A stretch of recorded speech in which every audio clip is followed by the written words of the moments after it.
¿qué tal? ¿Cómo le va? Le saludamos agradeciendo que nos siga como cada semana en este espacio, la agenda del emprendedor de Aztele.tv. Le saluda Raúl Fraga. Bienvenido, Pepe Sobrevilla. Muy buenas tardes, Raúl. Muy buenas tardes, Alfonso. Buenas tardes. Nuestro gran invitado de hoy, Alfonso Hernández, cronista de Tepito, fundador del Centro de Estudios Tepiteños y la persona reconocida en medios internacionales como el que conoce a fondo las raíces del gran barrio Bravo de Tepito, que hoy compartirá con nosotros. Alfonso, muchas gracias por estar en este espacio, llegando a las comunidades digitales de todo el mundo. Pues gracias por la invitación y esta oportunidad que vamos a aprovechar. Excelente. El 13 de agosto de 1521 es una fecha clave para Tepito, pero también para México, y nos va a decir por qué. Alfonso, adelante. Bueno, durante el sitio de Tenochtitlan iban arrasando todo lo que eran los teocalis, los templos, iban quemando, y Cuauhtémoc, que era el señor de Tlatelolco, sale de Tlatelolco y se refugia en el único barrio que funcionaba las 24 horas del día, que era el de los mecapaleros del tianguis de Tlatelolco. Entonces, ahí se atrinchera y resiste 93 días, hasta que la tarde del 13 de agosto, los agoreros que lo acompañaron le dijeron, es el momento de poner las armas. El 13 era el día de Mequiscli, muerte, Sí. que es la M es la 13ª letra del alfabeto. Y entonces, antes de presentarse a Cortés, promulga lo que se conoce como la ordenanza del señor Cuauhtémoc. Y este mandato se sintetiza en 3 órdenes. Sí. Seguir reverenciando a nuestra madrecita tierra Anáhuac,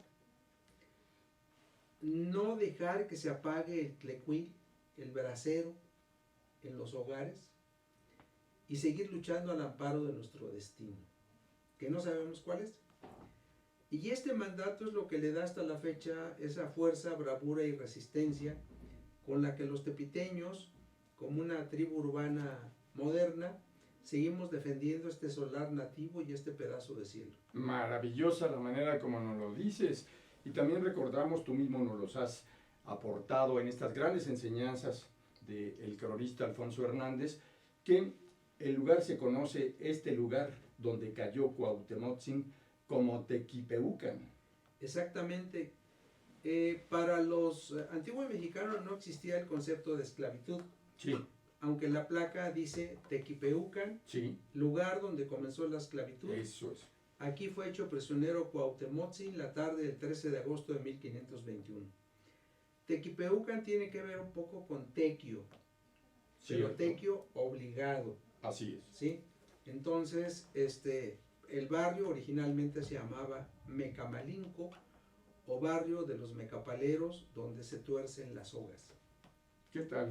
Impresionante todo lo que nos aporta. De hecho, la historia marca esa unión de Tepito con Tlatelolco como una zona de comercio en aquellos tiempos, como lo menciona Tlacael en el libro. Tepito, desde aquella época hasta ahora, sigue ejerciendo el comercio. ¿Cómo es en este momento el comercio en Tepito? Pues es una actividad en la que se trabaja duro hasta que se hace oscuro. O sea, así como en la época prehispánica, el tianguis de Tlatelolco retiraba las mercancías que ya no se vendían en la tarde, en Mecamalinco se traficaba con las cosas que se despostillaron, se mancharon, que no podían ofrecerse al otro día. Claro. Porque los topiles, que eran los que resguardaban la calidad, las medidas de todo lo que se ofrecía, solo aseguraban que se vendieran cosas frescas del día. Entonces, desde entonces en Tepito se trafica con todo esto, ¿no? Hacemos la broma de que también se hacían grandes contrabandos de piedra pómez. O sea, había de todo, ¿no? Y a la fecha, el tianguis de Tepito, pues es una réplica de ese maravilloso tianguis de Tlatelolco y de los 3 baratillos que hubo en el centro de la Ciudad de México. Un baratillo estaba en lo que es hoy la Asamblea Legislativa, el otro estaba en el Zócalo y el otro estaba en Garibaldi. Entonces, en los baratillos, pues era la tranza así en la calle. Hay una crónica de un fraile que dice que eran los hijos del águila porque eran muy buenos para sustraer, para echarle el verbo mareador a la clientela, ¿no?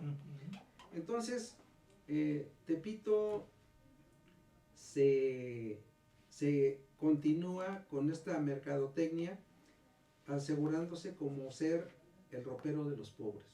Eso es. ¿Qué tal? Muy, muy interesante. Hasta muy la bien fecha dicho. se consiguen cosas nuevas, Sí. usadas, recicladas, Sí. Importadas, pirateadas y otras que el único defecto que tienen es que son robadas. Mínimo. Eso es. Incluso Bernal Díaz del Castillo, en su maravillosa obra Historia de la Conquista, la crónica de la conquista de la Nueva España, reconoce y rescata la trascendencia que esa zona tuvo en el comercio de la época prehispánica y durante el encuentro de la conquista. ¿Por qué Tepito es sello afortunado de la historia cultural de México y por qué todos los mexicanos tenemos en esencia parte importante de lo que es el barrio bravo de Tepito? Pues porque México y Tepito tienen 3 sílabas Sí, y las vocales pareadas, la E, la I y la O. bien, México quiere decir el ombligo de la luna cierto. y Tepito pues a lo mejor quiere decir lo que está abajo, ¿no? Gutiérrez Thibault, Sí. el antropólogo e historiador francés, trabajó mucho este tema, interesantísimo lo que tú le agregas y complementas. Cierto. Incluso el subcomandante Marcos se llevó a un importante zapatero cuyo nombre no recuerdo ahorita, ya lo he Luis es entrevistado. el maestro Luis Arévalo. Luis Arévalo. Se lo llevó para dar un curso de cómo construir un zapato, fabricar un zapato y cómo... Y un guarache. Y un guarache. Entonces estuvo muy interesante esa... Sí, hay un afamado maestro zapatero en Tepito que es Luis Arévalo justamente. Ujú. Sí. Y se implementó un taller, pero de diseño y fabricación. Exacto. O sea, había que él enseña la anatomía del pie, masculino, femenino, y cómo se escalan los números, y hasta la fecha funciona la cooperativa. Ujú. Esto hizo que cuando vino Marcos a la ciudad, hiciera un recorrido por Tepito, se disgustó un poco. Sí. Cuando pasó por la calle de la Fayuca, que le gritaran: Marcos, si Zapata viviera, en Tepito estuviera y Fayuca vendiera. ¿Qué tal? No le causó gracia. No le causó gracia. Y vaya que llegó Marcos en ese recorrido, esa caravana, cuando estaba en la cúspide Sí. y la atracción de todos los medios. Sí, sí. Pero en Tepito nomás no la hizo. Sí. No, nada más no le hizo. Y de hecho Luis Arévalo era muy amigo de Daniel Manrique, ¿verdad? Así es. El problema es que en el convivio que le hicieron a Marcos, le sirvieron mole de olla. Y Ajá. para comer mole de olla con el pasamontañas, Oh, ¿cómo le sí, hacían? está más lejano. La gente se sintió desairada porque no se quiso retirar el pasamontañas para degustar el mole de olla, ¿no? ¿Qué tal? O las migas. Hay un lugar de migas en Tepito. Pero por supuesto, mundiales. Alfonso tuvo la gentileza de volvernos a acompañar hace 2 semanas en un maravilloso recorrido que hicimos y que nos permitió volver a disfrutar las migas, pero también la pancita de un lugarcito riquísimo donde atiende la Morena, en fin. Sí. En grande la comida en Tepito, Cierto. Alfonso. Es parte de la cultura de Tepito. Platícanos culturalmente cómo ha evolucionado desde Tepito Arte acá, del maestro Manrique, ahora las corrientes culturales en el barrio. Bien, pues ya las nuevas generaciones han diversificado las diferentes expresiones artísticas y culturales. Ujú. Hay grupos como La Hija de la Palanca, El Zaguán, Tepito Crónico, Martes de Arte en Tepito, el, el programa que se llama Obstinado Tepito. Obstinado. Entonces, Art Tepito, que trata de imitar un poco la expresión artística en los muros, Sí.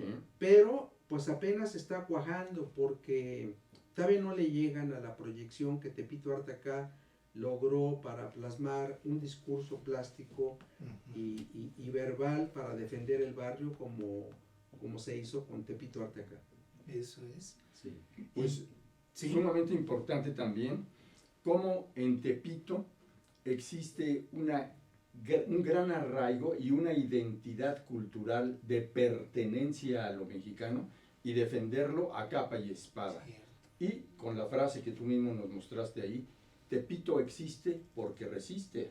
Así es parte de esa consigna que tenemos, porque Tepito era uno de los 19 barrios de Tlatelolco. Ujú. En 1950 Tepito era el centro de la herradura de tugurios que Mario Pani detectó una mancha de pobreza alrededor del centro de la ciudad. Entonces, la sobrevivencia urbana de Tepito es muy interesante porque pues garantiza que siga siendo un barrio emblemático, un barrio que defiende sus propias formas de trabajo y vida, y en la que el comercio callejero nosotros lo traducimos como una modesta fábrica social contra la poderosa industria del crimen. Porque el gobierno de la ciudad tiene a Tepito dejado a su suerte, Sí, sí. para que se criminalice, para que se convierta en un santuario de impunidad, para que se siga reduciendo la calidad de vida producida por el diseño de las viviendas que se edificaron después del sismo de 85. Es una estrategia urbanística. En Tepito todavía no llega la gentrificación, pero sí tenemos un proceso de deterioro urbano y ciertas patologías sociales derivadas de esa tipología de vivienda que Renovación Habitacional hizo después del sismo de 85.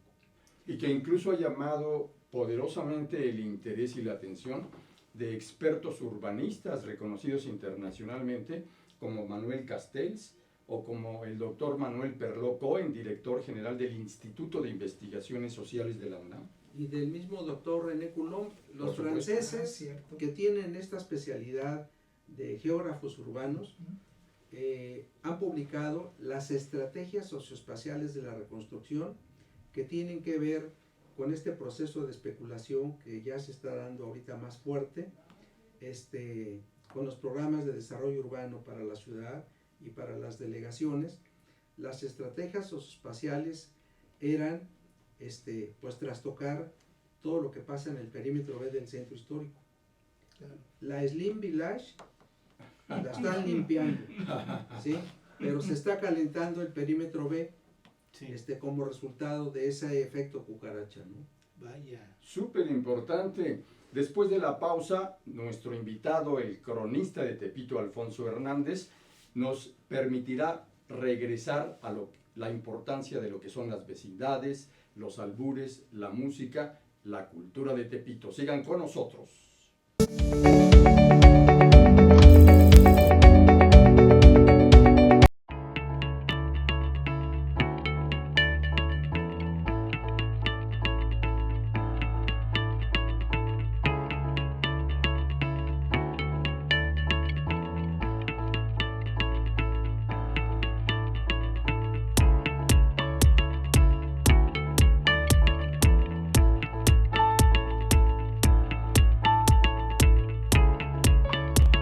Estamos seguros que construyendo a través de la gente podremos trabajar y sobre todo contribuir en los resultados de su negocio.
Rosso Fragola. Arte en fresa que seduce tus sentidos.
Cuando la vida te pone a sudar, hidrata la vida.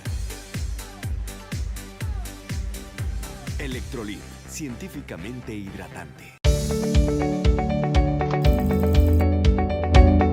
Ahí estamos. Y de qué manera muy contentos hoy con Alfonso Hernández, el cronista de Tepito. A la mitad del siglo XX, Oscar Lewis, antropólogo estadounidense, hace un trabajo sumamente importante en la gran vecindad, la Casa Blanca, y genera ahí la famosa novela Los hijos de Sánchez, que después hará también otro trabajo, Antropología de la Pobreza. ¿Qué impacto tuvo aquello, Alfonso?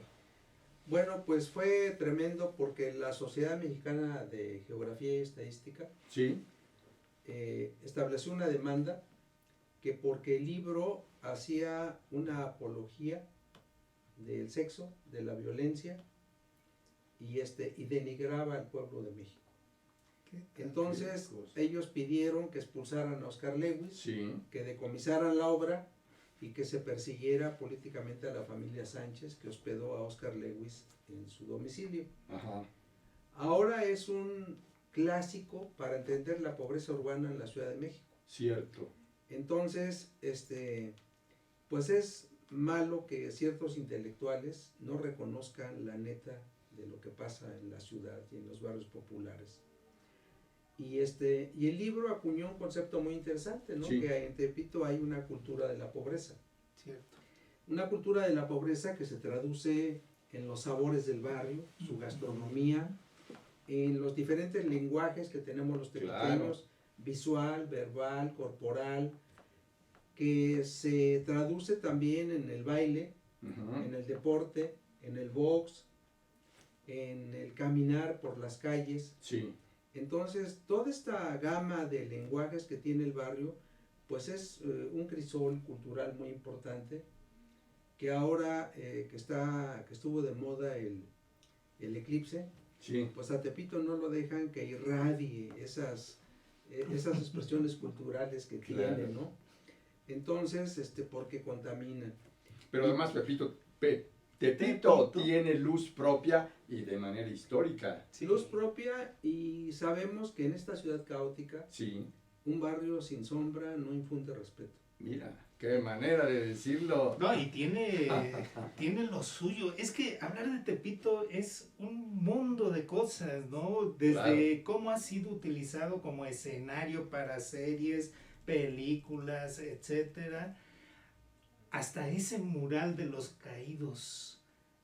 Un memorial Sí, a los ausentes Ausentes. que desde hace 25 años han caído por el crimen organizado y el narcotráfico. Así es. Las familias prefieren recordarlos así, con esos retratos hablados, Ujú. de traje, como acostumbraban a andar, y no recordarlos en la nota roja. Recordarlos como eran y como se sienten orgullosos de esos abuelos, padres y familiares. Entonces el mural de los ausentes es ese memorial de recuerdo para ellos, y los que están en primer plano pues son los primeros que cayeron, pero hay cientos de cabezas atrás de ellos. Sí, Cada quien va a pintar a su muerto. ¿En qué calles puede ir a visitar ese mural la gente, Es Alfonso? Mineros y Carpintería. Y carpintería. Mineros y Carpintería, muy cerca del Metro Tepito. Así es. Existe una percepción muy extendida entre la población de ver o considerar a Tepito como un barrio de muy fuerte y pesado estigma. No hay que ir ahí, porque es casi sinónimo de que te van a robar o te van a violar, en fin. ¿Hasta dónde es la realidad día a día de la vida cotidiana en Tepito respecto a la supuesta gran violencia permanente? Bueno, el barrio hay que andar, eso sí, movido como bandido. Sin duda. Sin paso de galería ni de supermercado. Excelente. Hay que caminar rápido. Eso, sí, sí. Para sí. que no vean que es barco, ¿no? Bien. Sí. El otro es que frente a ese estigma delincuencial Sí. que promueven los medios, es porque Tepito le hace mucho contrapeso al comercio del centro de la ciudad. Ujú. Pero Tepito ha funcionado siempre como un barrio bisagra del centro histórico. Sí. O sea, el centro está muy estático, Tepito está muy movido, pero es como una bisagra, ¿no? Tepito está igual que el centro histórico en la delegación Cuauhtémoc, que es la séptima economía nacional. Y tal? la vocación de la delegación Cuauhtémoc es el sector terciario de la economía, Ujú. que es el comercio y los servicios. Bien. Entonces, ¿de qué se extrañan si el sector terciario genera dinero bueno y malo? Pero a través de toda la historia de México. Entonces, ¿por qué hay un protectorado a los monopolios del centro de la ciudad, que Sí. son judíos, españoles, libaneses y todo? Y a los mexicanos pueblos no les dan chance de ganarse el sustento, ¿no? Si el trabajo está ahora en todas partes es porque las fábricas ya no existen. Es ¿Sí? cierto. Es porque el Seguro Social y el SAT han abatido la creatividad y productividad de los chilangos. No los dejan trabajar. Ujú. ¿Sí? Y el TLC remata este escenario económico llenando a la ciudad y al país de chinaderas, con las que Claro. estamos generando empleos en otros países y aquí no. Sí, pues por algo es una de las principales economías. De hecho, tú publicaste hace como una semana que era más seguro Tepito que Polanco. Así es. Sí, o sea, porque aquí las asociaciones de comerciantes se han dedicado a proteger la compraventa, a la clientela y a los vendedores. Entonces hay organizaciones que procuran esta vigilancia. Entonces, sí, efectivamente, hay algunas calles del barrio que están permeadas por el narcomenudeo, pero son un poco más peligrosas que las otras. Pero hay una ruta muy segura para familias enteras. De hecho, el Tepitur que hacemos algunos Sí. sábados, pues muestra todas estas posibilidades, ¿no? Entonces, y que el barrio no es aquel, sí es medio macabrón, ¿sí? Pero por la adrenalina que genera la gente que llega, porque le dicen, no vayas, pueden salir sobresaltados, Sí. pero sobrecogidos si se descuidan. Además. Sí, cierto. Y además en una entrevista que me diste hace años para El Financiero, decías que la gente tiene que andar a las vivas porque si no se los llevan al baile. Sí, Tepito cobra muy caro el impuesto a la ingenuidad. Esa frase me la dijiste. Eso es maravilloso. Así es. Cierto. Alfonso, también un asunto clásico es el poder conocer, con el experto que eres tú, los lugares más representativos de ese Tepitur que tú mismo has creado y has impulsado a lo largo de muchos años. ¿Cuáles serían los sitios más importantes y atractivos? Por ejemplo, tú nos llevaste al altar de la Santa Muerte, por hablar de un caso importante. Sí, aunque es una devoción que ya permeó en toda la ciudad, Sí, la particularidad de la imagen de Tepito es que es la primera que se expuso a la luz pública en la Ciudad de México, ujú, haciendo resurgir esta devoción. sí, Y había que verla como una deidad de la crisis y como una devoción emergente para quien ha dejado de creer en otras cosas, ¿no? claro. Entonces es una visita obligada, aunque la gente dice, no, pues yo no creo en esto, la muerte no existe. Hay muchos discursos en torno a esto. Nos han alejado mucho de lo que para los antiguos mexicanos era este trance de pasar a otra forma de vida, ¿no? Ujú, Y ahora todo eso nos asusta. eso es. Pero no les asusta ser devotos de la sin hueso, Claro. ¿sí? Ahí sí no dicen nada, ¿no? Entonces, otros son los comideros más representativos de migas, Sí. que es un potaje que inventaron las abuelas en épocas de hambre, Ujú, que ahora es un platillo gourmet, que se come en familia y que pues mucha gente viene a degustar. Los tacos de vísceras de res también son importantes. Los tacos de la suerte son unas flautas maravillosas que necesitan mucha suerte para que te toque carne, ¿no? Y vecindades, Sí. la más añeja de Tepito, Ajá. que tiene todavía sus lavaderos de cantera rosa al piso. Perdimos la vecindad de los 100 lavaderos sí, en Santa Lucía, qué que es pena. donde se filmó El Bombero Atómico. Sí, Entonces, pero todavía hay espacios muy interesantes, espacios nosotros decimos vitales, claro. que dejan ver el Tepito de antes y el de hoy, ¿sí? La compraventa de música afrocubana, Ujú, sí, Ah, sí. es muy y todas las devociones que guardan los de Tepito, porque pues forman parte de ese sincretismo religioso. La gente se espanta de esta devoción a la Santa Muerte y no se preocupa de que hay una segunda conquista espiritual de México sí, con las más de 12,000 asociaciones religiosas evangélicas claro. que están cambiando usos y costumbres en Oaxaca, en Chiapas cierto. y ahorita en la ciudad. Eso sí es preocupante, ¿sí? Sí. Esa nueva forma de dominio a través de un libro que dicen es que aquí dice y hay que obedecer. Y pues Claro. ya obedecimos mucho tiempo, ¿no? Y Así lo es. importante es de que ese fervor que la gente de Tepito le rinde a la Santa Muerte, y enseguida está la Virgen de Guadalupe, enseguida del altar. Entonces una vez le pregunté a Alfonso que cuál era la diferencia. Bueno, dice, es que la Virgen de Guadalupe te hace milagros, pero la Santa Muerte te hace paros. Se hace raro, ¿sí? Sí, es cierto. Alfonso, también un gran mérito de tu trayectoria es haber fundado el Centro de Estudios Tepiteños.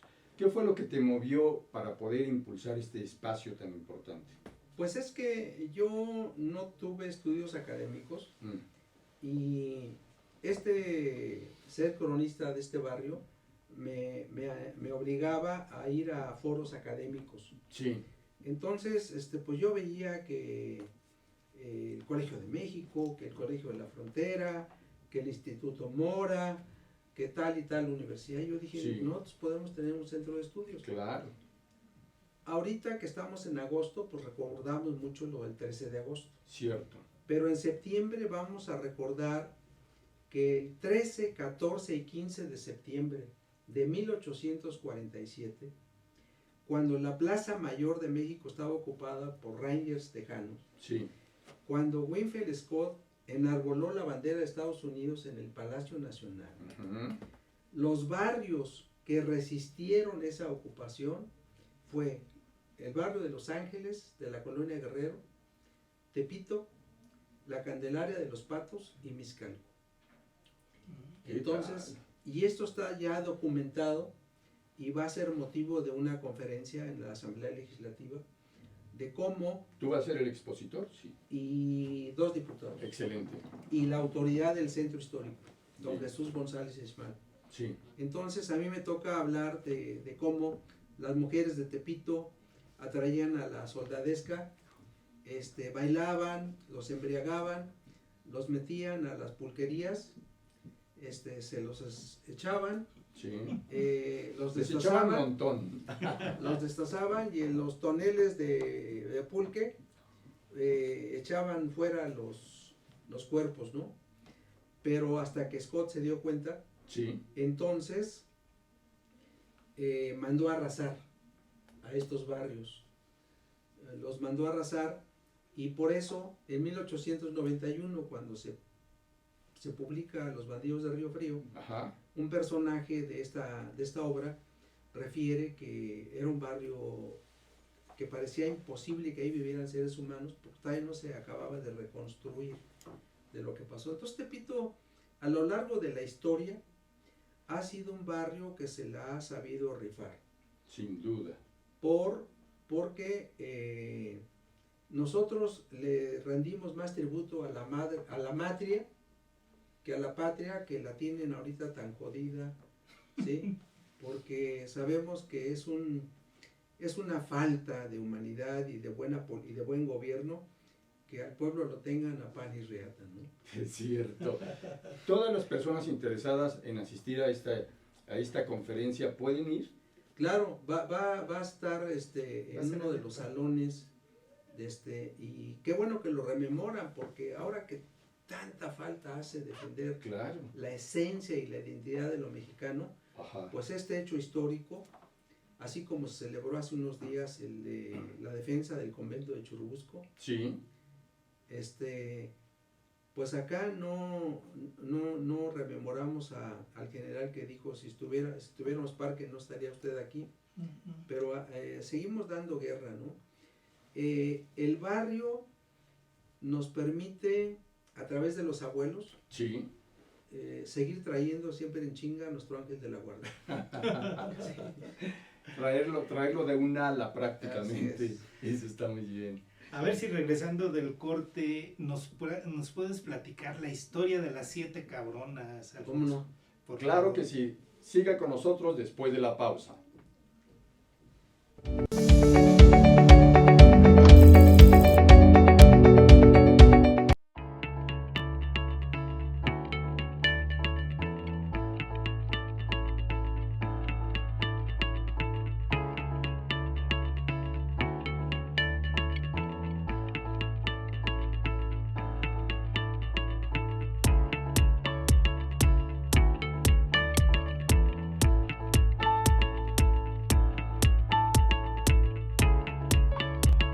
Estamos seguros que construyendo a través de la gente podremos trabajar y sobre todo contribuir en los resultados de su negocio.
Rosso Fragola.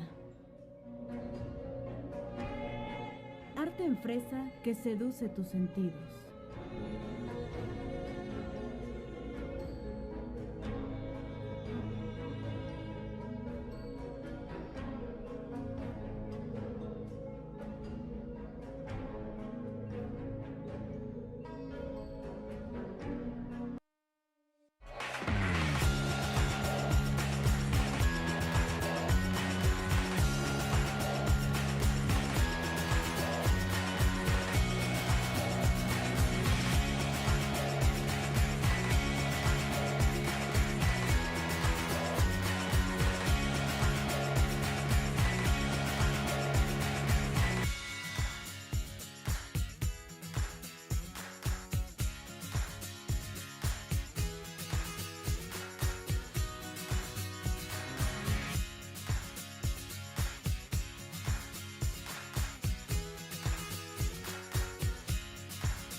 Cuando la vida te pone a sudar, hidrata la vida. Electrolit, científicamente hidratante. Maravillosa esta charla que nos está compartiendo Alfonso Hernández, cronista de Tepito. sobre Así vida. es, Raúl, así es, y precisamente saliendo del corte, habíamos quedado que nos iba a platicar Alfonso la historia de las 7 cabronas de Tepito.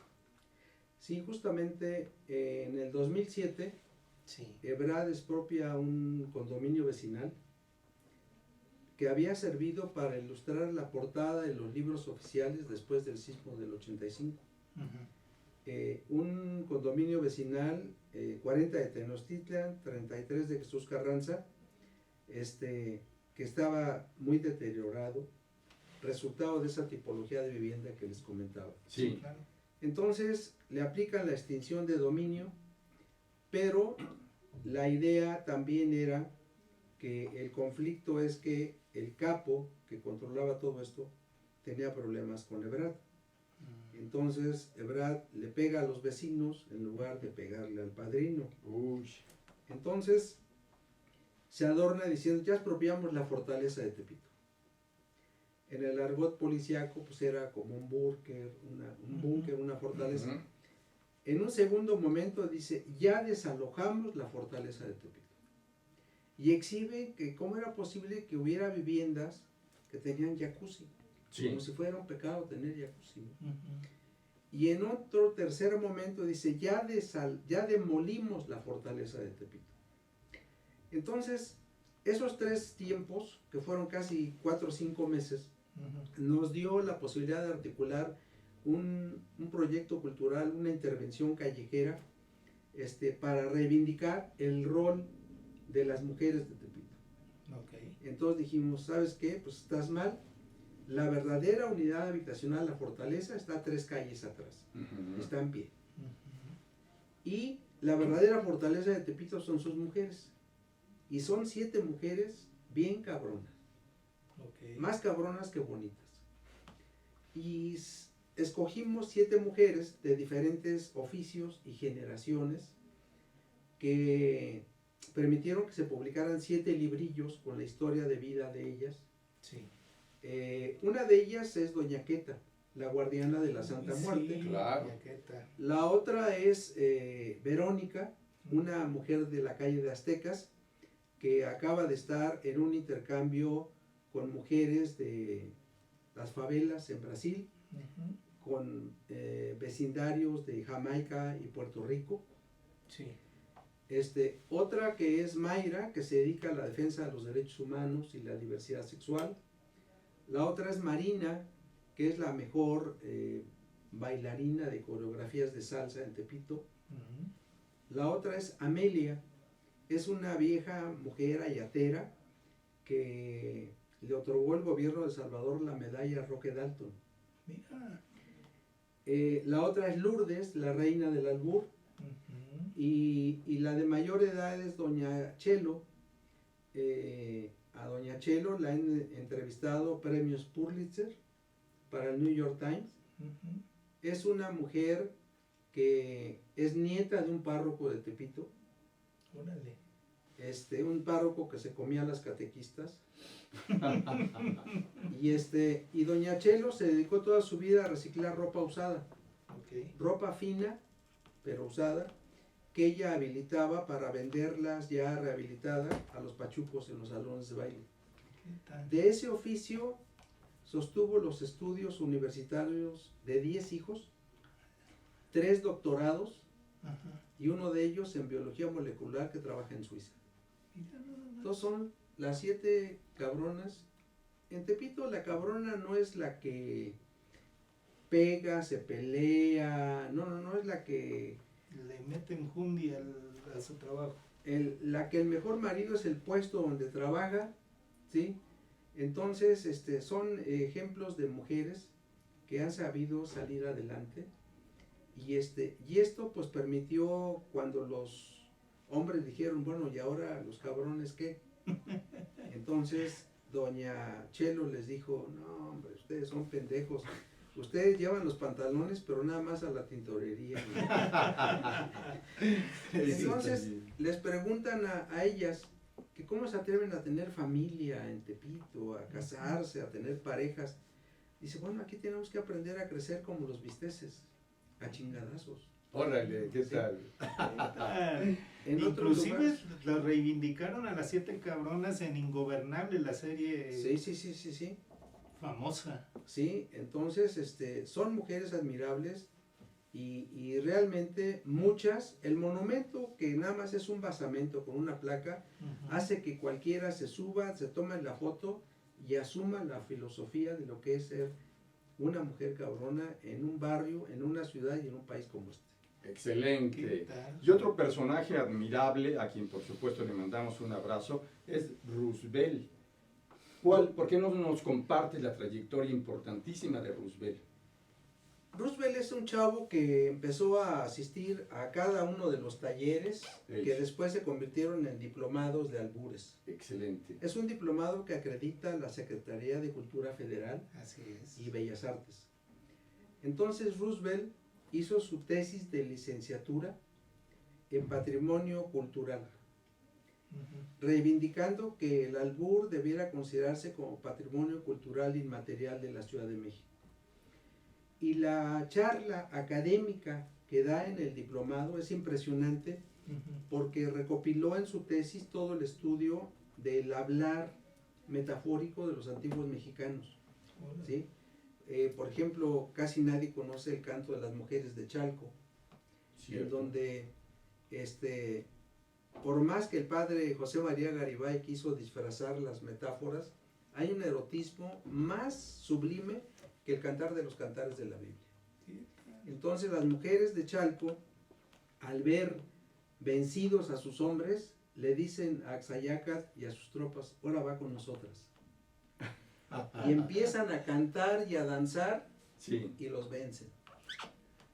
En el petate, pues. eso. Sí, ¿no? Pero es todo un canto muy interesante. Y luego, cómo viene la época virreinal, cómo viene la Inquisición, cómo viene ese sometimiento al uso del lenguaje, cómo empieza el doble y el triple sentido, cómo las pulquerías se convierten en la universidad del albur, Ujú. porque pues ya desinhibido uno, pues se le suelta a uno la lengua y empieza uno a hablar, y hasta la fecha, en los diplomados de este año, primero reivindicamos a Armando Jiménez, Sí. autor de La Picardía Mexicana. Cierto. Después, Y del gallito inglés. después a Chava Flores, Ajá. Por haciendo una traducción de sus canciones. Y en este tercer diplomado a Chaff, el De dueto Chaff y de Kelly. Chaff y Kelly, Bien. que falleció el 17 de julio.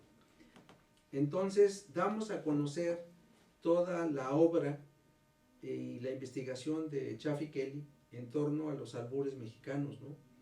Y el albur hay que considerarlo como un ajedrez mental, como la cábula de la poesía erótica, como el sismógrafo más fiel de la experiencia sexual, ¿sí? Y como algo que desarrolla la inteligencia emocional, ¿sí? Sí. Fomentamos la lectura de los que asisten al diplomado y realmente se despierta mucha imaginación y la gente muy apocada con esto de los albures desarrolla una neurolingüística impresionante. Es Impresionante. increíble Bien. cómo en Tepito cualquiera te alburea, pero es un albur diferente porque yo he estado Son mucho albures tiempo. finos. Claro. Yo he estado mucho tiempo en Alvarado, Veracruz, y el albur es diferente. Sí, allá es más obvio, ¿no? Es más, pero acá es más fino. Sí, Sin muy. duda. Sí, Alfonso, seguramente muchos se interesarán en asistir o al menos conocer la información sobre el siguiente diplomado de albur. es en octubre, Sí. los 4 primeros martes del mes de octubre. Ujú. Es un diplomado gratuito. El reconocimiento lo otorga el Instituto Nacional de Bellas Artes. Bien. Se imparte en una galería de Bellas Artes que está en Tepito, en Peralvillo 55, y es gratuito. Y realmente pues nos sorprende que vienen más mujeres que hombres. ¿Qué tal? Cuando hay una charla, las mujeres preguntan de qué se rieron y a los hombres siempre nos da pendiente de explicarles. Siempre les digo, luego te explico. Entonces, pero no les explicamos por miedo a que nos traicione el inconsciente. Claro. El problema es cuando a ciertos hombres los traiciona el culo. Entonces, Sí. ahí sí no dicen nada, ¿no? Exacto. También hay un equipo de fútbol sui generis en Tepito. Sí. Háblanos de este gran equipo. Pues el barrio, por ser caldero así de tantas cosas, se ha adelantado a muchos procesos. Ahora que se habla mucho del reconocer a la diversidad sexual y todo Cierto. esto hace años. Las Gardenias de Tepito es un equipo de fútbol que tiene 25 años de figurar Ujú. en Tepito jugando fútbol.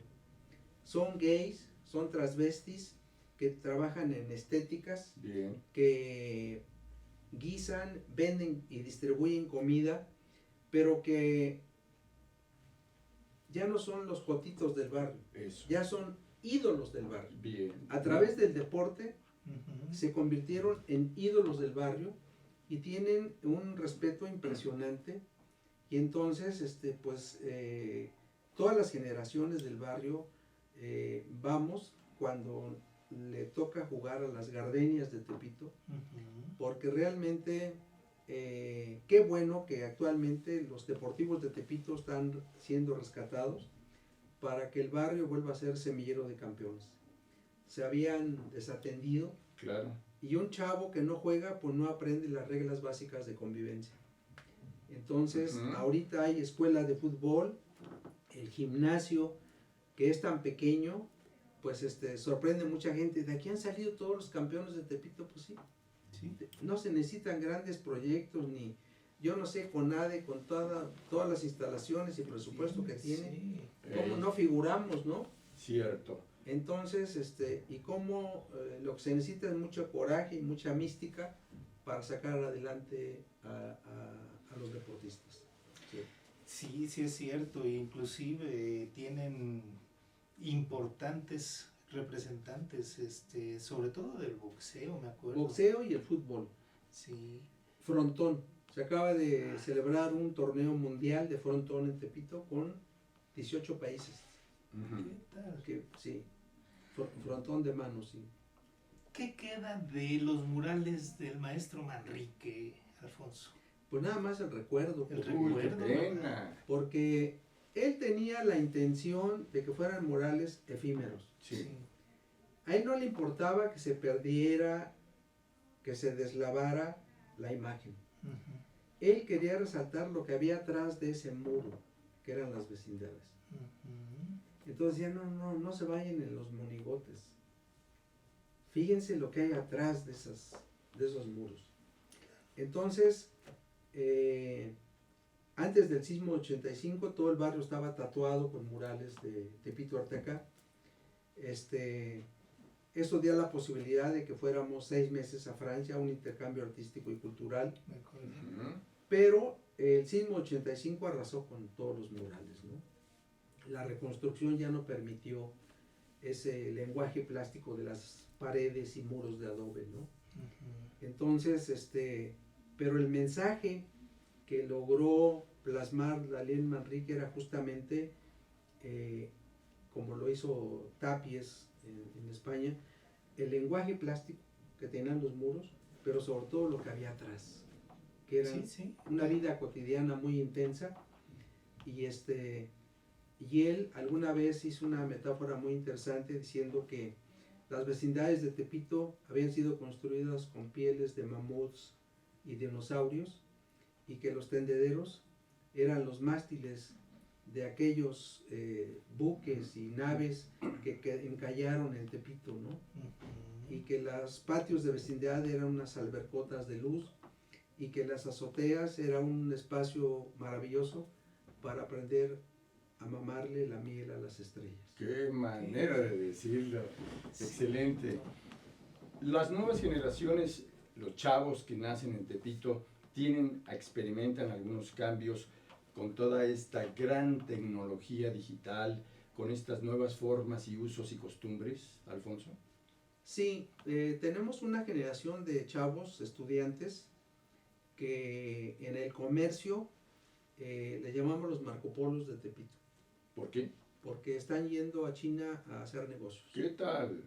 Vaya. Entonces ya hay un estudio publicado en Barcelona Sí. sobre el por qué Tepito forma parte del Tianguis Global.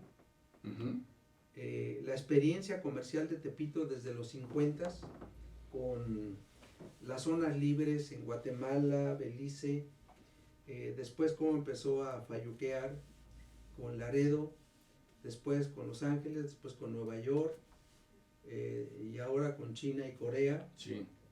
Y para nosotros es muy satisfactorio que en el Atlas de los mercados informales del mundo, publicado en Copenhague, Tepito sea uno de los 80 mercados informales más importantes del mundo.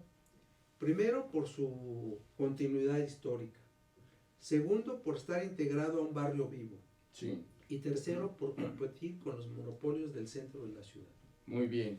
Pues excelente manera de terminar este delicioso programa que nos brinda Alfonso Hernández, el cronista de Tepito. Te queremos agradecer mucho, Alfonso. Muchas Pues yo también, gracias. gracias a ustedes. Gracias. Gracias, Pepe Sobrevilla. Al contrario, gracias Raúl, gracias a los que nos estuvieron siguiendo. Y muchas gracias a las comunidades digitales que nos siguen en el mundo a través del poder de las redes sociales. La agenda del emprendedor de Astele.tv le invita a que sigan cada lunes y agradecemos por supuesto a nuestro muy profesional equipo de producción encabezado por Kenneth Dembo. Hasta pronto.